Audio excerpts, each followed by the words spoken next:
Namaste.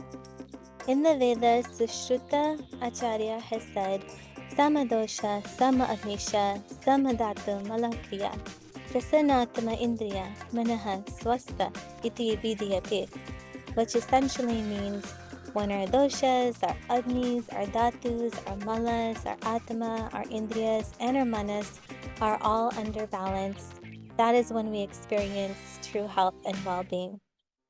In Ayurveda, there's a tripod of life, which consists of the soul, the mind, and the body.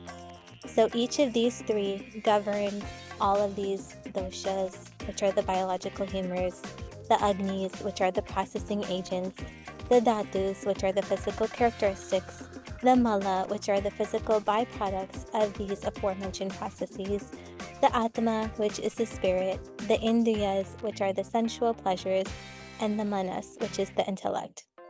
For the soul, it specifically governs the doshas of sadhaka pitta, which is the prevalence of aspiration, the tarpaka kapha, which is having continuous agility, as well as the pranavata, which is responsible for the breathing pattern momentum.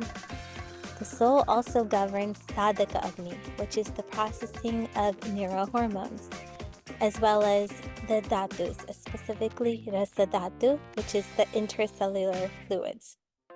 As a result of these processes, we have mala, which are byproducts. For this one specifically, karnaja, which is earwax. And the soul also governs the spirit in the sense of providing peace. And for the indriyas, it controls the pani indriya, which are sensual pleasures which give us the ability to grasp and to hold. And lastly, the soul governs the intellect, specifically in terms of perception and being able to think.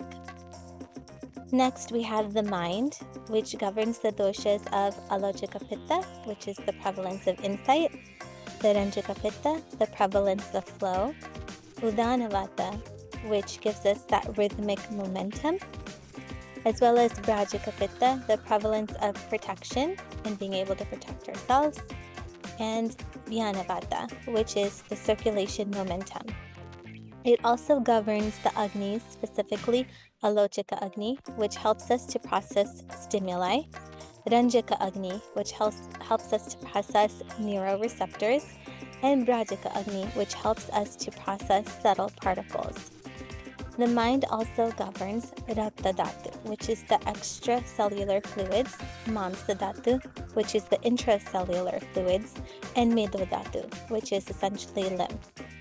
The mind also, as a result of these processes, has byproducts, which can be seen in the form of nasika mala, which is nasal secretions, naka, which are nails, kesha, which is hair.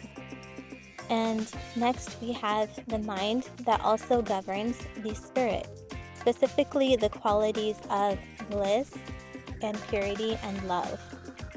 These things satisfy us, and it also governs the indriyas, especially chakshu indriya, which governs the sight and the eyes, the shrotra indriya, which governs hearing and the ears, rasna indriya, which gives rise to the taste and the tongue, the vak indriya, which is responsible for our speech, grana indriya, which is responsible for our smell and the nose, and lastly twak indriya, which is responsible for our touch and skin and all of the sensations.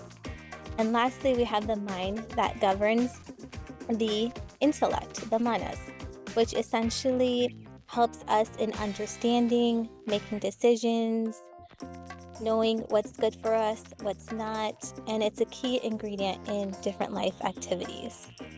And lastly, in the tripod of life, we have the body, the physical body, which is responsible for the doshas of pachika pitta, the prevalence of dispersion, samanavata, the circular pattern momentum, shleshmaka kapha, which gives us that resilient agility, apanavata, which gives us that transformational momentum, kledaka kapha, which gives us that expansion agility, and lastly, avalambaka kapha, which gives us that flow agility. The main agni that the body governs is pachika agni, which is the processing of gross particles. think of the food that we digest and its way all the way into the transformation from our mouth all the way to where it secretes out. And the dhatus that the body governs specifically in the tripod of life is Asti dhatu, which is the interstitial fluid, the Majja dhatu, which is the nervous fluid, and the Shukra dhatu, which is regenerative fluid. When we think of all these processes that are happening, essentially we have three malas.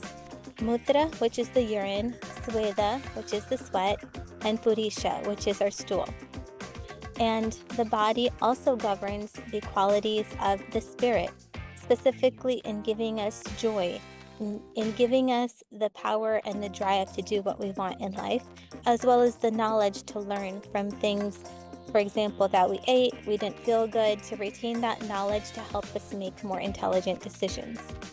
And the body also governs the Pada Indriya, specifically the senses that allow us to be able to move and give us that look of motion.